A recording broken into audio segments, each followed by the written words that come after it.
সৌদিরা বলে কি ভাবছো, মানে আমরা বলি বাংলাতে, সৌদির আরবিতে কি বলে? ভাবছো? কি ভাবছো তুমি, বা কি খবর? কি খবর?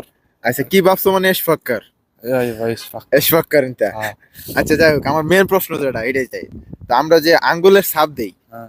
ফিঙ্গার দিই, যেটা আমরা সবাই জানি, মিটারও ভাই অনেক সময় সিম কিনতে দিছি। তো এই আঙ্গুলের ছাপ বা ফিঙ্গার কে সৌদির আরবিতে কি বলে? জানা নাই। আরবি, এটা আরবি জানি না, কই জানি না, কিন্তু ফিঙ্গার ইংলিশ ফিঙ্গার কয়, কিন্তু আরবিতে কি কয় কই থাকতাম না। জানা নাই? কারণ আরবিতে কয় নাই কেউ। হাতকে সৌদিরা কি বলে? রিজাল। রিজেল তো পা। না, পারি না। আচ্ছা, আমার প্রশ্ন যেটা মেন হচ্ছে যে আমরা যে আঙ্গুলের ছাপ দেই, এটা কি সৌদিরা কি বলে? হাত আঙ্গুলের মানে আমরা বড় আঙ্গুলের যে একটা ছাপ দেই সিম কিনতে গেলে, বা মানে হয়তো